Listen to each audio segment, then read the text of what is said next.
kongresista, producer, aktor, asawa, at ngayon, restaurateur.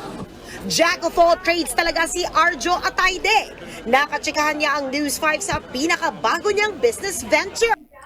Welcome back mga kaaldab. Ito na naman po ang inyong lingkod, si Mr. Destiny. At magbibigay po tayo ng pinakamainit na update po ngayon sa social media. Ito po yung pinaka-latest na post ng TV5. Pero kung titignan nyo, nung nakaraan linggo pa po ito.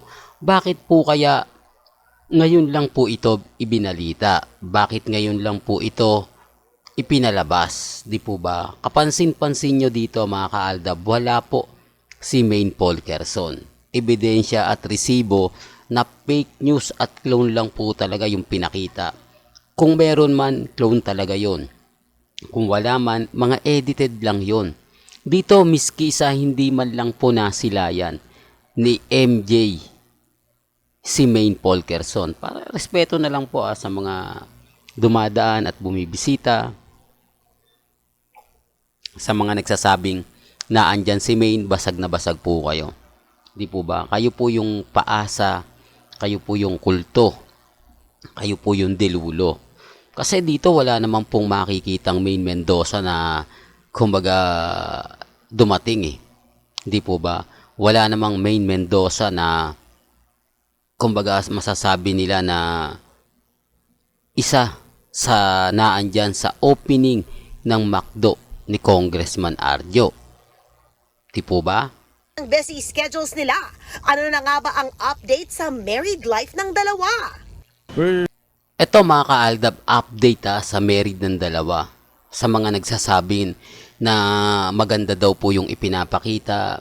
Ito yung respeto na lang po sa mga makakapanood din to, makakabasa. Dito po wala pong pilitan. Ako po hindi po ako namimilit. Kumbaga kung ano lang po yung napag-uusapan, kung ano lang po yung latest, nandun lang po ako. Di po ba dito, sa mga nagsasabi na maganda nga po ang pagsasama, mabubuntis nga po raw si Mengay, ito po yung pinakamaganda na kung saan talagang marami ang magre-react, marami magkokomento. Di po ba? Bakit nga po ba enjoy na enjoy daw po yung family o married life nilang dalawa? Pakinggan po natin. We're very happy, MJ, and we really make sure na at the end of the day we're together. Yun, and Dito mga kaaldab, pansin nyo po ba? Parang ang bigat ng sinasabi. Parang hirap na hirap pong magsalita ng kumbaga ganito ganyan, masaya kami. Di po ba kapag bagong kasal po kayo, kapag masayang masaya kayo, ang dami, busog na busog yung mga sinasabi mo, busog na busog yung mga kinukwento mo. Dito parang wala naman po, di po ba? Parang hirap. Saan ka naman kasi makakita ng interview na talagang sobrang bagal, di po ba? to try to understand each other's schedules. She's super understanding naman. Also, with whatever I do, she's always so supportive.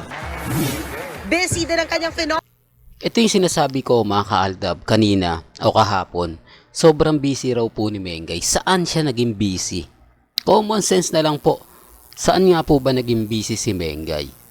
Kung titignan nyo, wala naman po, di po ba? Pagkatapos nga po ng TV commercial niya, isang beses lang. Tapos, sa totoo lang po mga kaaldab, yung commercial, saglit lang yan, di po ba? Hindi naman umaabot ng isang araw yan eh. Para lang klaro. Tapos kinabukasan, may commercial na naman si Mengay. Anong commercial nga po ba yan? Ibig sabihin, mas matagal pa pala yung commercial kesa sa taping. Mas matagal pa yung...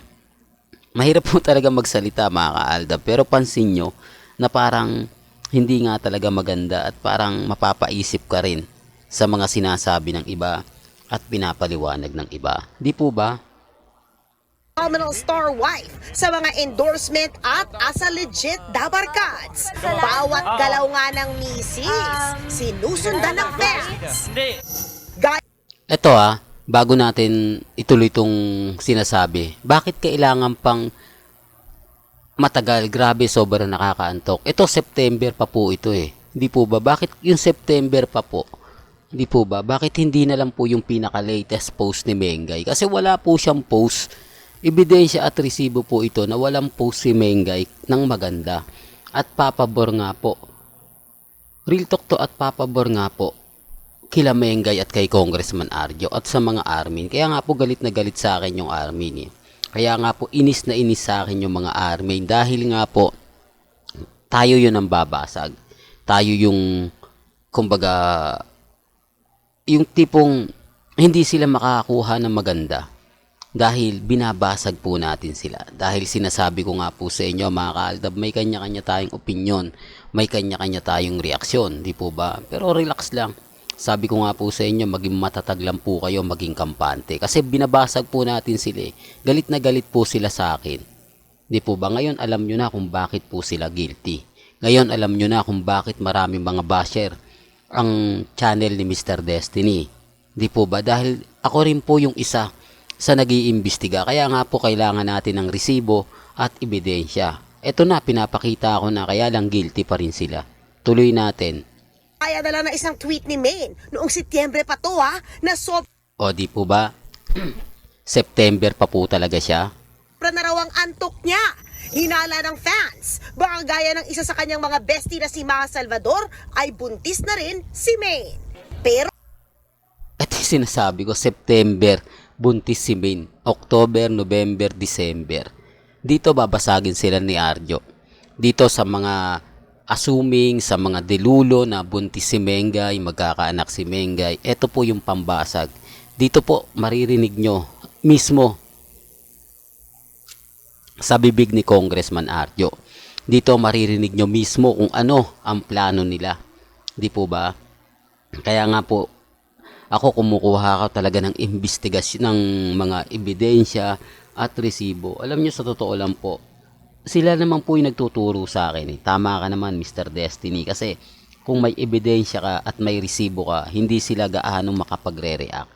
Hindi sila gaano magsasabi na fake news ka dahil may pinanghahawakan ka, dahil may pinapakita ka. Pakinggan po natin. ito naman ang update ni Arjo tungkol sa family plans nila ni Maine. For now, I think we're super happy. You know, I'm 100%. Definitely, I'm looking forward to having a family. Dito mga kaaldab, parang hirap na hirap talaga si Arjo, no? Nilinaw niya rito mga kaaldab na kumbaga nasa kasarapan daw po sila ngayon ng buhay. Kumbaga ini-enjoy pa raw po nila yung buhay nila mag-asawa. Common sense na lang po. Di po ba? Kaya nga po kayo nagplano na magpakasal. Kaya nga po kayo nagplano na mag-asawa dahil gagawa kayo ng... Hindi dapat hindi muna sila nagpakasal gaya ni Rambo at ni Maha. Di po ba? Magiging bitter lang po talaga ako kapag ako po yung nagsasabi. Pero kung iba po siguro ang nagbabalita, yung tipong hindi siya aldab, maintindihan po nila eh. Di po ba? Ini-enjoy po nyo pala eh. Dapat hindi muna kayo nagpakasal. Kasi kapag ka nagpakasal nga po talaga, di po ba? Ang ine-expect talaga ng mga tao, o ay ine-expect po talaga ng mga followers po nila. Siyempre yung anak, di po ba? Real talk mga kaaldab. Kaya nga po natatawa na lang ako sa bagay. Mahirap po talaga mag-react at magkomento. Lalo na nga po kapag sinasabi nilang ganito, ganyan, etc. etc. Dito galing na po mismo sa bibig ni Congressman Arjo na ini-enjoy pa raw po nila ang buhay po nila mag-asawa. Tuloy natin. Also, we're both looking forward to having our own family, but kung kailan sa amin na lang siguro muna yun. Yes. Bukod Eto, panalo na po tayo dito mga kaaldab ha. Sabi ko nga po sa inyo, may mga bagay-bagay po na kailangan ko itong gawin, kailangan ko itong ipaliwanag. Although marami mga aldab ang magre-react sa akin, dapat hindi mo na pinapakita yung video na yan. Para lang klaro, para lang po alam po ninyo, para lang po updated po kayo. Dito hindi ko po kayo pinipilit. Wala pong pilitan sa channel ni Mr. Destiny. Di po ba bahala na po kayo kung ano yung magiging opinion at reaction po ninyo. Well, hanggang dito na lang po yung updates natin mga kaaldab. Kaya kung gusto nyo pa po ng pinaka-latest at sariwang update, abay tumutok lang po kayo dito po sa channel ni Mr. Destiny para updated po kayo sa mga latest at sa mga bagong video po na ilalabas po natin maya-maya lang. Kaya kung bago ka lang sa channel na to at isa kang true-blooded Aldab Nation, na nagmamahal po kila Mengay at Tisoy, tama po ang channel na pinuntahan mo. Kaya consider na po kitang bagong subscriber. At huwag mong kalimutang i-share ang mga video po natin sa mga mamis, sa mga titas, at sa mga senyor. Hanggang sa muli, salamat po sa panonood at pakikinig.